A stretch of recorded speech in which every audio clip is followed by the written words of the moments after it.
All right. All right, friends, let's jump in. This is Daily Power Parsha. The date today is Monday, July 5th, 2021. This is our formal Independence Day holiday day edition of DPP. Torah portions this week, and I say that with a plural because we have a double header. I always love the double headers.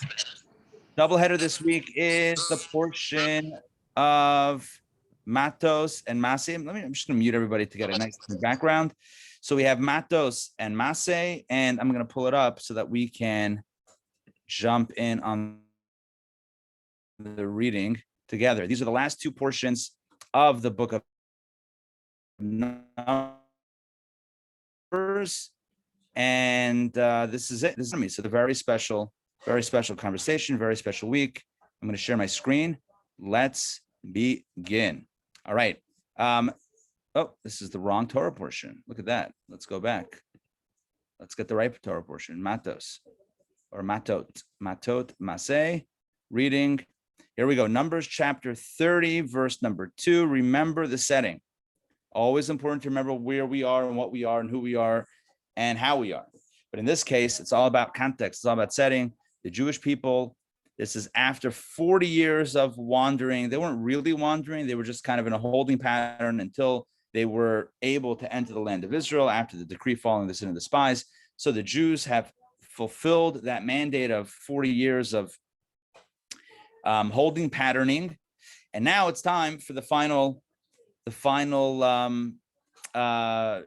journey into the land of Israel. Of course, without Moses, it's going to be with Joshua, as we explored in last week's Torah portion. They're in the plains of Moab, but there are still more mitzvot. There are still more commandments to share, including the commandments at the beginning of this week's Torah portion, Numbers chapter 30, verse number 2. In our double Torah portion, Matot-Massei, let's begin. Moses spoke to the heads of the tribes of the children of Israel, saying, "This is the thing the Lord has commanded." All right, so here we go. This is what God has told me to tell you, and he tells this, Moses does, to the heads of the tribes. If a man makes a vow to the Lord or makes an oath to prohibit himself, he shall not violate his word. So this is a very, very powerful line. Somebody makes a vow or an oath. So a vow to the Lord means when you pledge something, I will do something. That's what a vow is.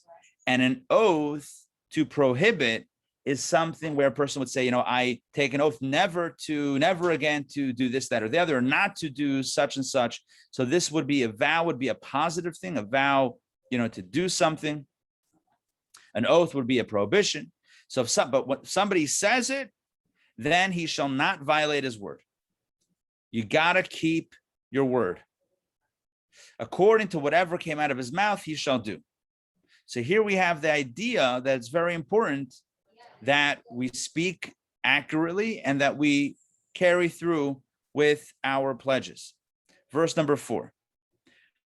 Now we get to a situation where you have makes an oath. The question is, not the question is, but the Torah is going to say that her father is allowed to annul her oath, considering the age and stage, etc., of the young girl. Here we go. If a woman makes a vow to the Lord or imposes a prohibition, her father's. One second. Can you guys see me? Am I back? Yes. Thumbs up if you guys can hear me. Yes? Yes. All right, great. Thank you. So if a woman makes a vow to the Lord or imposes a prohibition upon herself while in her father's house in her youth, so we're talking about a young girl who makes an oath, and maybe she didn't know what she was saying, or she did know, but she didn't mean it, or whatever it is. So what's the law? So here we go. If her father heard her vow or her prohibition, which she had prohibited upon herself, remember, there's two things, either a vow of a commitment to something or an oath of prohibition. So either one, if her father gets wind of it, if he's like, oh, hey, my daughter just said this, her father remains silent, and remains silent, imposed upon herself shall stand. So in other words, if her father hears, imagine a child, right? They make a commitment, they say something, they're going to do something, they're not going to do something. Father's there, the parent hears it, and doesn't say no, doesn't protest. So then it's a valid vow or valid oath. However, verse 6, but if her father hinders her on the day he hears it, in other words, hinders her means protests. If the father says, no, that's not possible, or that's not a good idea. If the father kind of pushes back on it, then all her vows and her prohibitions that she imposed upon herself shall not stand. The Lord will forgive her because her father hindered her. In other words, basically, it's completely null and void, and it does not count now. But if she is betrothed to a man with her vows upon her, or by an utterance of her lips, which she has imposed upon herself, and her husband hears it but remains silent on the day he hears it, her vow shall stand, and her prohibition which she has imposed upon herself shall stand. So we have the idea here also of, it's interesting, it says betrothed, which means it's in a state of somewhat of engagement and not necessarily a full marriage, even though it says husband, but it could be husband to be. Either way, and the question is here about the age. In whatever context this is, we're saying here a similar thing, that the husband can say, not a good idea, and therefore it's null and void to her benefit. But if he hears it and he revokes it, then indeed she's off the hook, and the vow is not a vow, and the oath is not an oath. And it says the Lord will forgive her. What that means essentially is that that it's not considered an oath or a vow. In other words, in Judaism, it's very problematic to make an oath, to make a vow and to break it, or to make an oath and break it. But in this case, when it's annulled, this is called hataras nedarim, annulment of vows. There is a process by which one can annul it. By the way, in case you're wondering, when do we do annulment of vows? We literally do it every year on Yom Kippur. Literally, Kol Nidre is the annulment of vows for the entire community, right? The Kol Nidre, the opening prayer of Yom Kippur, Kol Nidre v'sarei v'charamei, etc. Right? We say all of the vows and all of the oaths and all of the prohibitions that I took upon myself, etc., should be null and void, right? And nothing should be held against us. Now, it's a question: why is that why do we start Yom Kippur with annulment of vows? And that's a Yom Kippur conversation we could talk about another time. But the point is, I'm just trying to bring in context in our collective Jewish experience, where we find this idea of annulment of vows. And what we're saying here is for a, how do we start? We started with a person needing to, number one, keep their oath. A young girl, it could be annulled by the father. A young girl engaged to a husband could be annulled by him. Let's continue. As for the vow of a widow or divorced woman, whatever she prohibited upon herself will remain upon her, right? So then that's it. She has to get it annulled in another way. But if she vowed in her husband's house or imposed a prohibition upon herself with an oath, and her husband heard her remain silent, did not hinder her, all her vows shall stand, and every prohibition she imposed upon herself shall stand. So the idea here is that an annulment of vow is actually a beneficial thing, because it lets one off the hook. Because let's say a person said, I'm never going to eat meat again. I'm going to be vegetarian. Well, I know it's not a religious thing necessarily, but it's an oath. It's a prohibition. It's taking a prohibition upon oneself. And that would mean that it's binding. One would have to know that theoretically. So again, we're just talking about how to get it annulled, and there's different ways. If her husband revokes them on the day he hears them, anything issued from her lips regarding her vows or self-imposed prohibition shall not stand. Her husband has revoked them, and the Lord shall forgive her. Okay, now any vow or any binding oath of self-affliction, her husband can either uphold it or revoke it. However, if her husband remains silent from day to day, he has upheld all the vows and prohibitions she has assumed. He has upheld them since he remained silent on the day he heard it. Again, the same idea. If one that could annul or confirm is silent, then it's a confirmation. If one protests or says, it's not a good idea, or whatever reason, then that's the process of starting to annul it. If he revokes them after having heard them, he shall bear her iniquity. In other words, if it's like, yes, it's a good idea, let's do this, and then it's like at a later point in time, like, oh, I think it's not a good idea, let's not do this. Well, then it's on him, because he should have provided a little bit of perspective initially. It's too late. Then you have to go through the process, the proper process of annulment of vows, to a bet din, to a court. And let me speak about that in a moment, about having vows annulled in a court. That's the final process. If all these other checkpoints fail, let's continue verse 17. These are the statutes which the Lord commanded Moses concerning a man and his wife, a father and his daughter in her youth, while in her father's house. Again, we're talking here about a young girl in her father's house, as well as a young girl who is betrothed, etc. Now, I want to get back to the idea of annulment of vows. What if, what if a person does it who's older? What if a person does it and no one prevents and no one provides any balance or any perspective, and now it becomes a binding oath or vow or oath? And so, is there a way out of it? The answer is yes. But now you got to go to a bet din. Now you got to go to a court of 3 judges, Jewish judges, to annul the vow, which is, by the way, why on Yom Kippur at Kol Nidre, there are 3 people, in addition to the chazan, to the cantor. The cantor is typically flanked by 2 people, each holding a Torah scroll that serve as the bet din of 3 to annul all of the community's vows. Does that make sense what I just said? When you go to synagogue, next time you go to synagogue on Yom Kippur, when Yom Kippur begins, Kol Nidre, right? The opening service of Kol Nidre night, you'll notice the cantor standing up there.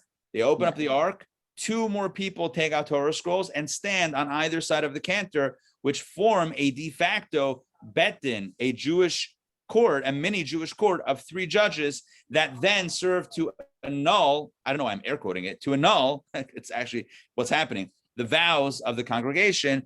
And the point really is, if we're entering Yom Kippur, we got to do it with a clean slate, no baggage. Now, you should know this was used against Jews historically and with anti-Semitic tropes, like, oh yeah, Jews borrow money and then they annul vows and then they let themselves off the hook. So that's how they steal money and don't pay it back, because they say all my vows and obligations, poof, right? Get out of jail card. Obviously, that's not what it is. If you owe somebody something, you got to pay it back. That's not a vow or an oath. This is very specifically about certain types of vows and oaths that can be annulled. Not everything can be annulled, but the ones that can be annulled.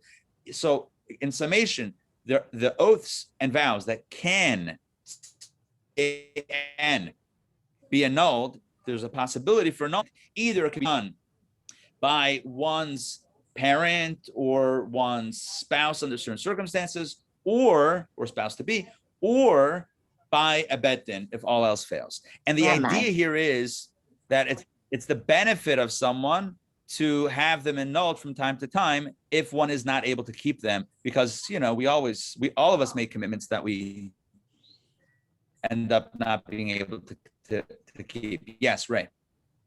Oh, is this today? Is this happening today? I mean, if your daughter said is this a today thing? No, I mean, I tell Riva all the time, good practices, but no, I'm not busy annulling her vows. She's not taking, no, it's not, no, a vow and an oath would be more of a formal declaration as opposed to I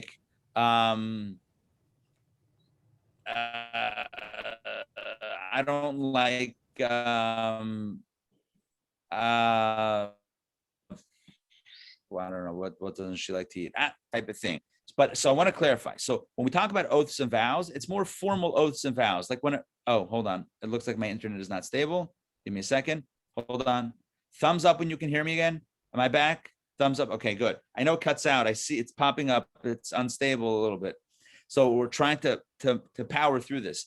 Okay, so everyday language, hey,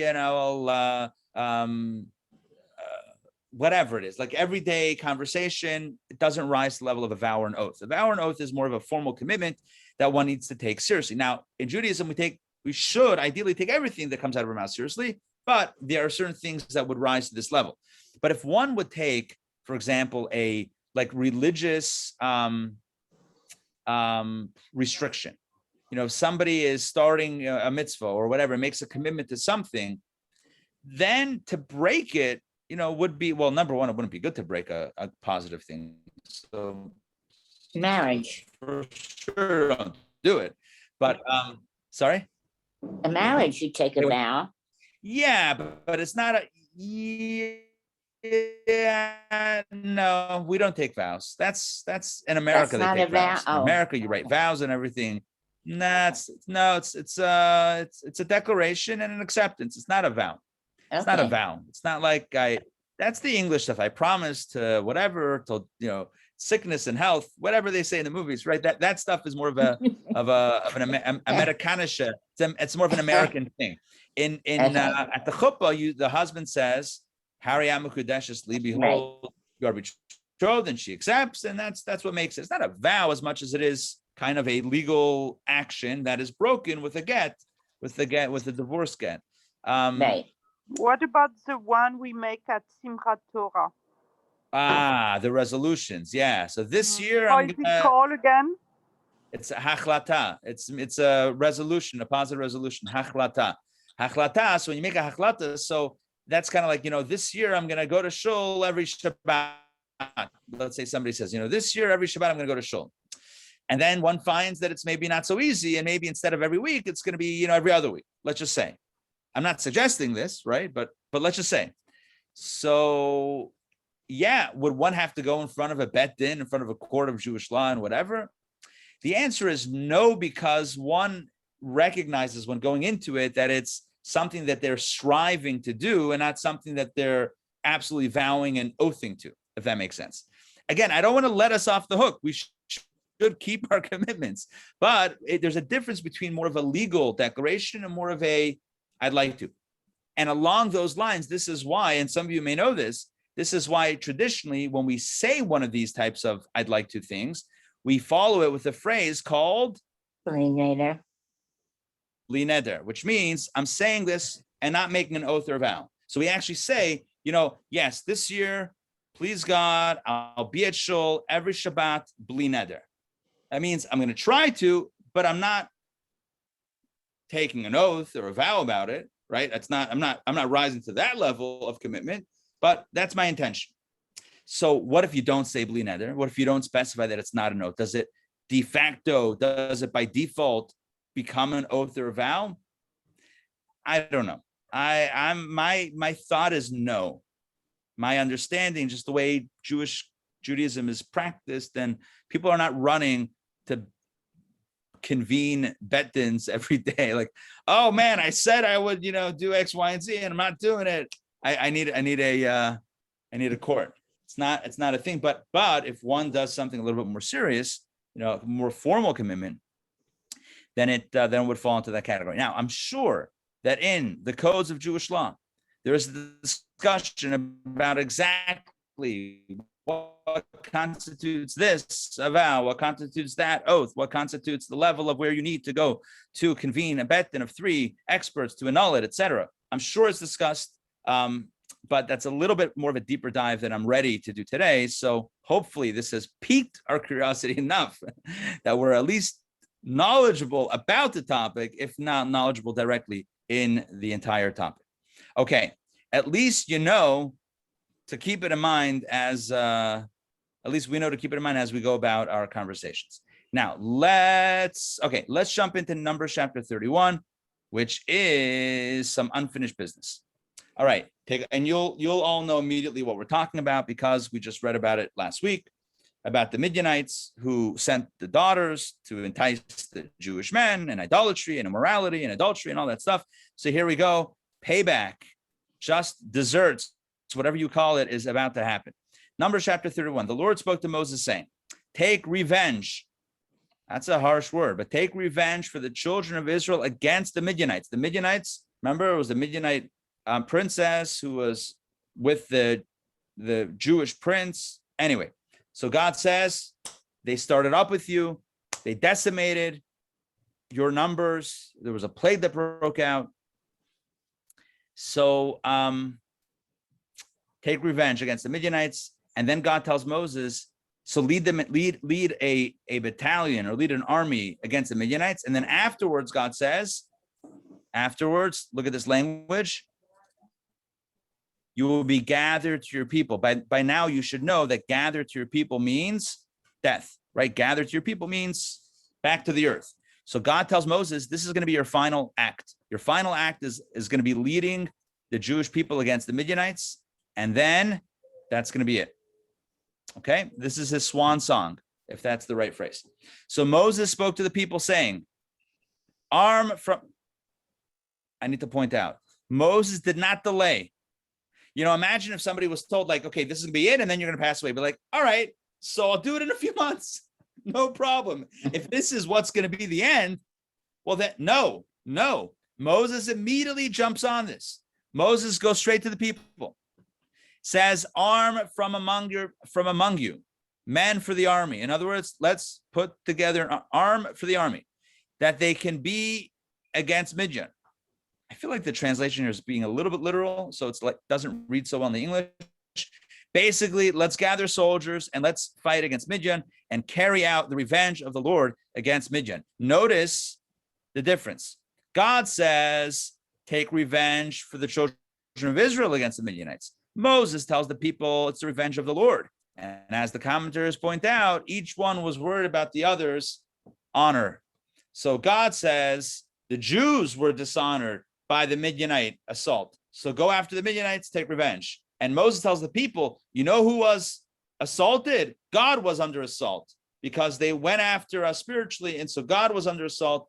Take the revenge of God against Midian. Either way, there's almost like a fight over whose honor we're protecting. So, and not usually the fight is everyone's protecting their own honor. Here it's protecting the other person's honor. God says, I care about you. And Moses says, I care about you, God, right? So God says, I care about the people. Moses says, the people care about you, God. Anyway, it's a good fight to have. Who's more important? Not I or you, but you or I, if that makes sense. Each party saying the other one. All right, in my head, that makes sense. I hope it's coming across over this class. Okay, thank you, Sarah. Next, how many soldiers? Verse 4, 1,000 for each tribe, 1,000 for each tribe. In other words, each and every tribe should send 1,000 soldiers. From all the tribes of Israel, you should send to the army 12 tribes, 12,000 soldiers. Now, I need to clarify. The tribe of Levi, the Levites, and the Kohanim did not participate in battle, in wars. They were not counted for that. They were not counted among the children of Israel, 20 to 60 for military age, as we've talked about like countless times in these classes.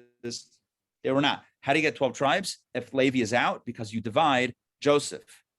The tribe of Joseph is divided into Ephraim and Manasseh, and that gives you 12 once again. So you have 12 tribes, not including Levi, and you have 1,000 soldiers, 1,000 soldiers per tribe, and so you have 12,000. So from the thousands of Israel, 1,000 was given over for each tribe, 12,000 armed for battle. In other words, from the thousands of Israel means from all of the eligible soldiers, men 20 to 60, from all of the eligible, 1,000 was chosen or given over from each tribe, 12,000 total armed for battle, as I just mentioned a moment ago. So Moses sent them.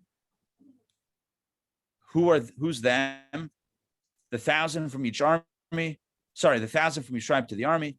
Them along with Pinchas. Oh, we know Pinchas. Pinchas was the spear carrier. He knew his way around. Apparently, he knew his way around weapons. So he sent the 12,000 soldiers along with Pinchas, the son of Elazar the Kohen, to the army with the sacred utensils. Look at this. They went into battle with you know what the sacred utensils are? Like the ark and the menorah and like all of those, the sacred tabernacle utensils and the trumpets for sounding in his possession. So he took all these things in his possession out to war. Now they mounted an attack against Midian as the Lord had commanded Moses, and they killed every male. And they killed the Midianite kings upon their slain. In other words, there were Midianite kings that were killed amongst those that were killed. Evi, in Hebrew it's Evi. Evi, Rechem, Tsur, Chur. That looks like Reba. I don't like that. Reva. In Hebrew it's Reva. The 5 kings of Midian. There were 5 kings of Midian. The Torah tells us they were all killed. Oh, and Balaam. Remember the prophet who came up with the plan? He was the bad guy. Remember that guy, the evil prophet for profit? And Balaam, son of Baar, they also slew. I added the word also. They slew with the sword. So he was also killed in this battle. By the way, the commentators say Hargu could mean they killed or could mean he killed. And I believe there's a tradition that Moses himself killed Balaam. And I feel like I need to toggle our good friend Rashi to get some clarification. No, let's see. No, Rashi has another interesting insight. So let's do Rashi anyway, but it doesn't tell us who. I believe that Moses was involved, but maybe I was wrong, because maybe Moses didn't go out to battle this time. It was Pinchas. Yeah, I don't know. It doesn't say that Moses went out to battle. It says he sent the 12,000 with Pinchas and the implements and the trumpets. Okay, all right. Remains to be seen who did that. Now with this, let's take a look at Rabbi. We talked Balaam to change his craft for theirs, for the Jewish people with his mouth. In other words, Balaam adopted the ways of the Jewish people, which is through conversation, through speech, prayer and supplication. So they too came against him by exchanging their craft for the craft of the nations who come with the swords. As it says concerning Esau, and you shall live by your sword. Basically, what Rashi is saying is that there was the old switcheroo, right? When the Gentile nations came, like Midian and Moab, when they came against the Jewish people now, they came with prayer, prophecy and prayer. They tried to. So the Jews said, you're going to come at us with our stuff. We're going to come at you with your stuff. So we'll use weapons. You come at us with words using the Jewish way. So then we're going to with weapons using the nations of the world way. Let's keep on going. The children of Israel took the Midianite women and their small children captive, and they plundered all their beasts, livestock, and all their possessions. They set fire to all their residential cities and their castles. They took all the booty and the plunder of man and beast. They brought the captives, the plunder, and the booty to Moses and to Elazar the Kohen and to the entire community of Israel in the camp in the plains of Moab by the Jordan at Jericho. Essentially, it was a successful campaign. The males were killed, the women and cattle were taken captive, and all of the stuff was taken.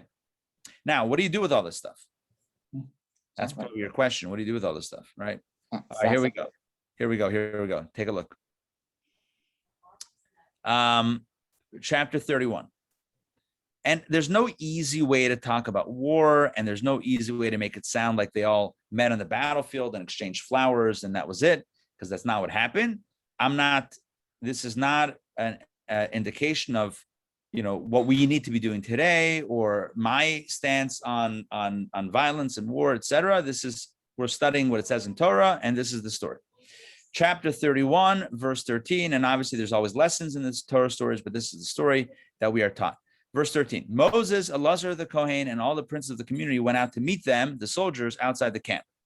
Moses became angry with the officers of the camp, of the army, the commanders of thousands and the commanders of hundreds who had returned from the campaign of war. So in addition to soldiers, they also had commanders and generals and all that stuff. Okay, like any army, you need some hierarchy, but Moses now becomes angry at the officers, at those in charge, not blaming the soldiers, but blaming the officials. And Moses said to them, did you allow all the females to live? Like, what is this? They were the same ones betrayed. You killed the men, were pretty much the soldiers, right? They're worried. But then you let the women live. But the women were the ones that infiltrated our camp to then cause all the sinning, all of the immorality and the idolatry, the adultery and the idolatry. So how are you letting them to live? It doesn't make any sense, right? So now, verse 17, Moses says, kill every male child and every woman who can lie intimately with a man you shall kill. There's no way to tell who exactly might have been involved, but every woman of age, so that should be killed in this war. And all the young girls who have no experience of intimate relations with a man, in other words, anyone young, you may keep alive for yourselves, and you encamp outside the camp for 7 days. Whoever killed okay, fine. So that is that. Now, again, I don't know if there's any PC way of learning this. I'm pretty sure it's talking about, eliminating large amounts of Midianites. So is it uncomfortable? Yeah. in 2021, this is uncomfortable. Understanding how they were an existential threat to the Jewish people and had caused existential harm to the Jewish people. Does that change the way we feel compassionately about them? Perhaps. Can one try to draw modern parallels and say, like imagine Nazi Germany and imagine, that? Can we conjure up some sort of understanding of, what that would look like to go after and eliminate a people that tried to eliminate and did eliminate amounts of your people? Yes. And by the way, I think on some level, are we ever going to fully become comfortable with this? I would hope not. I would hope that we wouldn't be like, yeah, for sure. Like this makes total sense. I think part of our humanity is to say, I'm a little uncomfortable. It's in Torah. I'm a little uncomfortable. And that's okay also to be a little uncomfortable, right? There are lessons, right? There are spiritual lessons. So the Kabbalists would say the spiritual lesson is the midyan. Eradicate the midyan in yourself. Stop fighting with anybody else. The midyan in yourself. And what's the midyan in yourself? We actually had about a year and a half, 2 years of Kabbalah and coffee on midyan, if you recall. Midyan is the idea of midyan and Kabbalah is the nature that we have to fight with others. Ironically, it's about fighting the nature to fight. So the idea of divisiveness, of intolerance toward the other, of not getting along with the other because they're different than you. So that's the eternal idea of midyan, because midyan was trying to sow strife amongst the Jewish people. So midyan represents strife, and the idea is to eradicate any remnant and semblance of strife from within. So the mystics, right, the Kabbalists and Hasidic masters would say, how do we learn this action? Not as pick up your arms and go after, find an enemy to go after. Obviously not. What it means today is the idea of making sure to fight anything that causes diversity is good, divisiveness, and breaks us apart. We have to fight to the last degree, fight it inside. That tendency that we have to cause machloket, cause fights, to uproot that from our personality altogether. Anyway, again, a modern day understanding, not modern day, but a spiritual understanding of it that pulls it out of its literal. The literal is uncomfortable. Yes, it's uncomfortable for me, but it's what's here. Now, I do want to mention a few things. What did I want to mention? Oh, how many Jews died? So the Torah told us 2 portions ago, at the end of the Torah portion of Pinchas, at the end of the Torah portion of Balak, it says that 24,000 Jews died in a plague, and then says others were killed by Levites. So our sages tell us that every Levite, they were killed by the judges. There were judges that judged those that had sinned and committed the various crimes, and they were executed by Jewish law. They were put to death for idolatry, adultery, whatever it was, they were put to death for.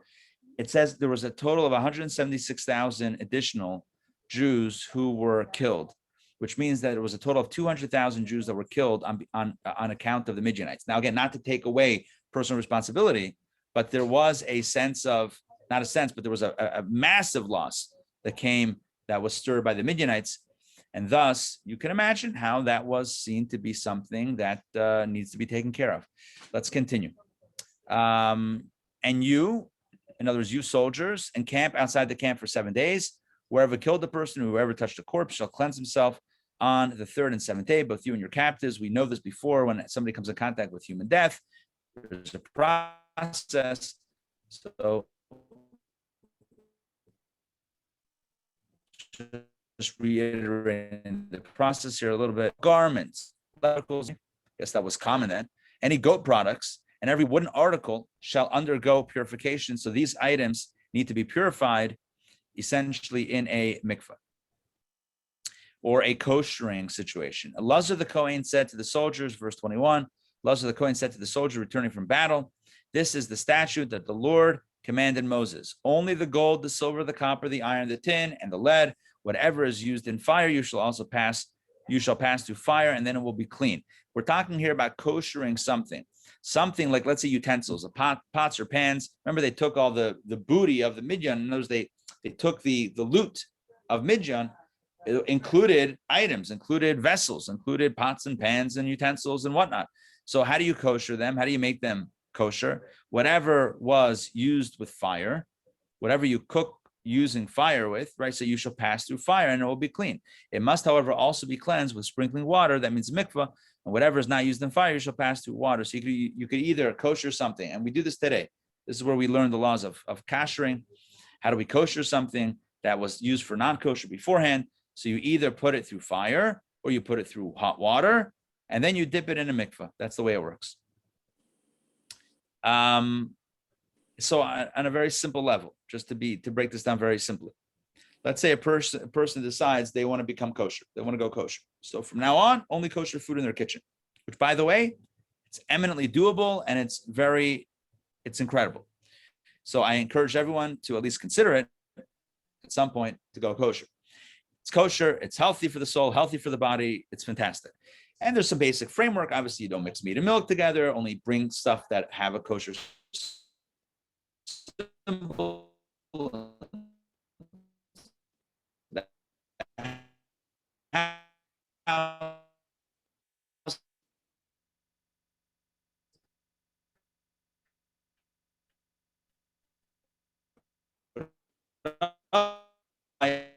It's really simple. If you're that everything's mixed, You're frozen. before what do I do? Put them both on. Done. You were frozen for a Say it You minute. were frozen. Oh, I'm frozen. You were. Oh my gosh! Not now. Larry, The I whole thought you were kosher saying, well, how do you part, the whole kosher part. the whole kosher part? I gave you all the details. So I thought you were asking what happens if something is frozen. I'm like, frozen, you don't have to kosher because it's cold. No, but anyway, but getting back, anything. So did you hear what I said about a kosher, going kosher and bring kosher food in? Hold on, you're muted. I heard when you said it's easy to go kosher, but the whole description I didn't hear. Yeah, okay, sorry about that. It's the internet connection. So basically, I don't know if it's easy, but it's doable. In other words, you make sure that everything comes into the house, has a kosher symbol on it, and then once it's in the house, just don't mix meat and milk together in the same meal at the same time and wait an hours between one and the other, and you're pretty much good to go. But what happens if you have a pot, your favorite cooking, stovetop pot, and you want to use it for kosher? Can you kosher? The answer is yes. So you take a bigger pot that's kosher, put water in it, crank it up, just crank up the fire, and Frozen again. boil Frozen again. water, and then you dip. That needs to be kosher. It's a sign. We have to move a little bit quicker. All right. So basically, you take whatever needs to be kosher. If the food that was cooked inside was cooked in water, right, then you can kosher it in hot water, in boiling water. The way it absorbed is the way that it will release its absorption. So if it absorbed the non-kosher food, because you cooked, not you, but one cooked something non-kosher in a pot. So how do you release the non-kosher? Again, you put it into hot water and it releases the non-kosher, and now it is kosher. So we learned this from here, verse 23, that whatever is used in fire needs to go into fire. But if it's not used in fire, you can use water, and that means boiling water. Fire, yes, fire is always in the bottom of the pot, but the food typically doesn't cook in the bottom of the pot. I don't know of anybody who takes water, puts it into a pot, puts the pot on the stovetop, and then sticks the food on the bottom of the pot. Doesn't happen, which means that all the food that was cooked in a pot was on the inside through the medium of water, which means you can get it out of the pot using boiling water. Once again, you can't just fill up that pot and boil it. It has to be submerged into a boiling pot. So you have a big koshering pot, which we have a Chabad, big koshering pot. And like if I kosher a kitchen, I come with my equipment, with my big koshering pot and tongs, safely handle all these things, and gloves, all this good stuff. Anyway, the point is water through water, fire through fire, blowtorch you can use. Rabbis love blowtorches to kosher certain things that directly cook things with fire. And that's how you kosher a kitchen and kitchenware. Now you know. Now, verse 24. Anyway, the point is, go kosher. It's good for you. If you have any questions, don't hesitate to reach out. Verse 24. Oh, and if you're already kosher, encourage someone else to go kosher. if they're if they're a vessel for it. You don't want to like throw something too crazy out there, but it's doable. First one, So like for Stone Mountain, does a rabbi go into the kitchen before the conference? you bet. Rabbis come in, a team comes in with blowtorches. Excellent question. Oh, but commercial kitchens, industrial kitchens are so easy. Everything's stainless steel. You just come in with a blowtorch and like, those stainless steel counters, you just go, you just heat it till it's red, glowing, and then it's kosher. I mean, don't touch it for a few minutes, but then Do they have to hire special chefs, or is this a rabbi that stays in the kitchen? Well, the rabbis stay in the kitchen anyway, just to make sure that no one's bringing something that's not kosher, right? Make sure that nothing comes in that's not kosher. But the caterer is a kosher. I'm sure. I would imagine they bring down a kosher caterer from New York or something. I'm sure they're going to do that, or from Florida. I'm sure they'll bring in somebody. Although there's caterers here, but I just imagine 1,000 people. I don't know if anybody is. I mean, you need a New York kosher caterer pretty much, or Miami to handle that type of situation. That's a heavy job. That's a heavy job. But yeah, the retreat's going to be fantastic. I have an idea in mind. It's meant to be somewhat secretive, but I feel like safe space to share at the DPP. That's where all the ideas get announced. At some point, I want to do like a secret pop-up dinner. Nice. With and I want to get a chef, local chef that's like celebrity or high-end or something, and just I'll kosher it and make sure he uses kosher ingredients, or she, whatever. Just get a kosher, like a gourmet deluxe kosher situation. Anyway, stay tuned. I have some ideas. I have some leads. Not like anything like solid. So if anybody has a lead, let me know, or any ideas of who might be a chef that would grab somebody's attention. Like, oh, they're doing it, right? I was also thinking, for October 1st, for the L'chaim, to do a challah tasting, different varieties, upscale foodie challahs. Yeah. Different, like 3 different. Now the big trend, I will say the big trend, because Jews are foodies nowadays. So the big trend is sourdough. Everyone's doing sourdough challahs or sourdough breads as challah, and it's like sun-dried tomato and like all the. Anyway, it's getting super fancy schmancy. So a lot to talk about. All right, let's jump back in. I'm looking at the time. We're getting a little bit closer to the time. So let's jump back in and let's see if we can. Let's see how much further we have with this one. You can bring Jamie Geller. Yeah, she's the real deal. Where is she? New York, probably. Israel. Oh, she's Israel. Okay, maybe. But I feel like maybe we can get some local talent, which might be interesting for them also. Anyway, like what about a Southern kosher? Anyway, there's a lot of ideas that I have. But yeah, let's definitely keep the conversation going. Let's talk about the aftermath of war here. Verse 24, you shall wash your garments on the 7th day and become ritually clean. Afterwards, you may enter the camp. So all of that is what Elazar, the high priest, said to the people from Moses, said to the soldiers. The Lord spoke to Moses, saying, take the count of the plunder, shall divide the plunder equally between the warriors who went out to battle. Unstable. Hold on. Thumbs up when you can hear me again. I know I cut out there. Thumbs up. Okay.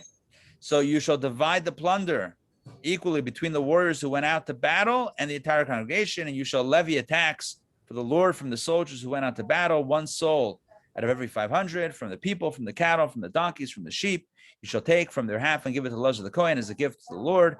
From the half belonging to the children of Israel, you shall take 1 part out of 50 of the people, of the cattle, of the donkeys, of the sheep, of all the animals, and you shall give them to the Levites, the guardian of the Mishkan of the Lord. Let's continue. Moses and Elazar the Kohen did as the Lord had commanded Moses. The plunder, which was in addition to the spoils that the army had spoiled, consisted of 675,000 sheep, 72,000 cattle, 61,000 donkeys. As for the people of the women who had no experience of intimate relations with a man, all souls were 32,000. The half that was the portion of those that went out to battle, the number of sheep was 337,500. The tax the Lord from the sheep was 675. All of this is just math. The percentages that were meant to be given to the Mishkan and the Kohanim, etc.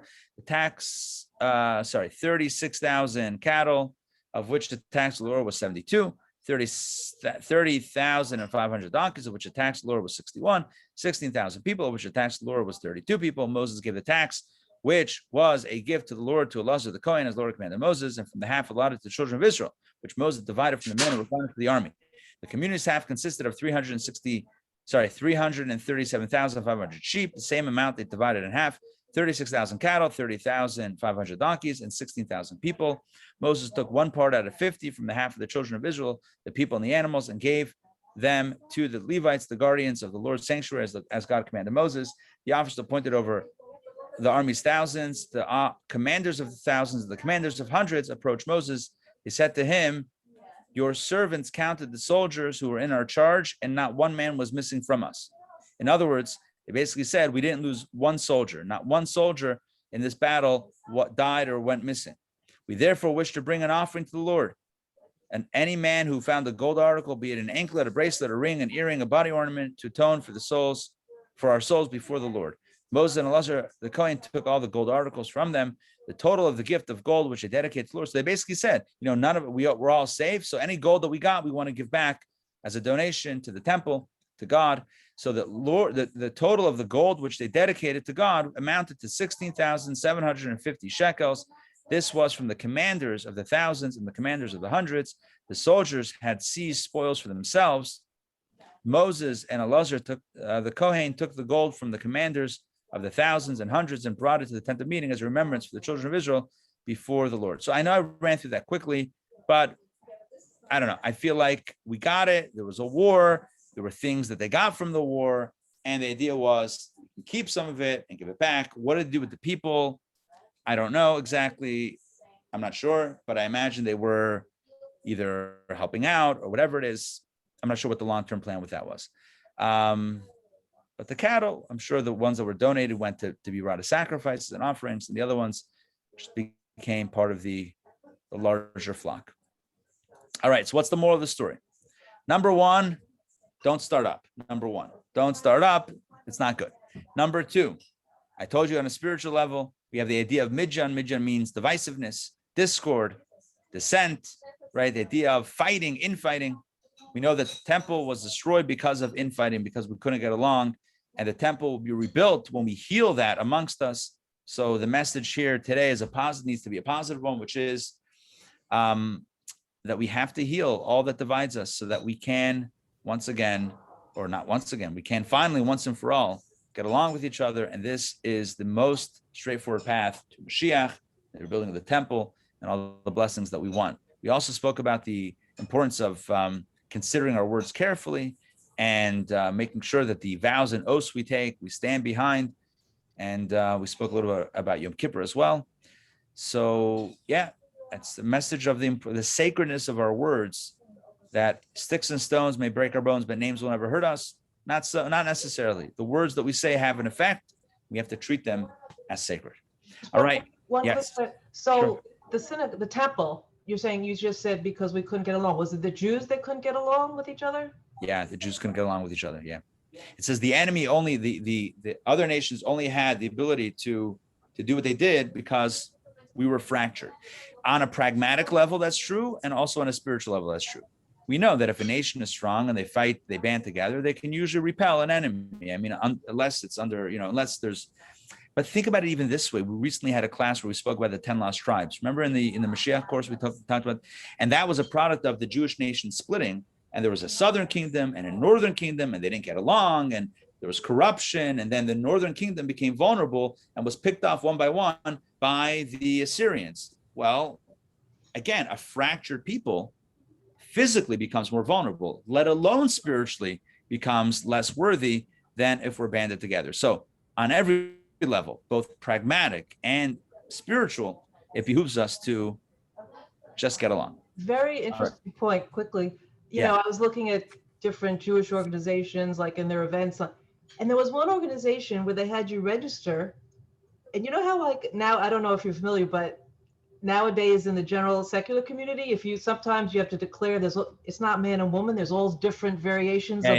Yeah.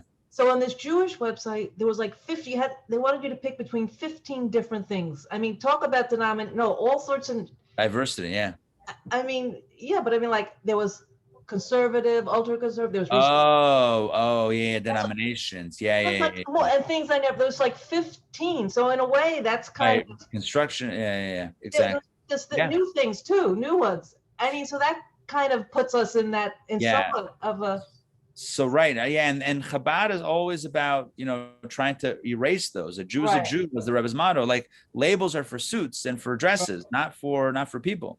Right. So I mean, there is the value in diversity that everyone has their identity and who it's a good thing. But when diversity becomes me versus you, and we become pitted against each other, that's when it's gone too far.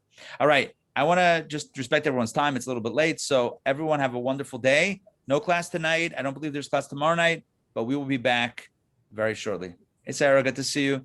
And Sandrine, and Ray, and Donna. Good to see you all. Have a great day. Take care, everybody. Thank you. You too. Pleasure. Pittsburgh. Thank you, Rabbi. Bye, everybody.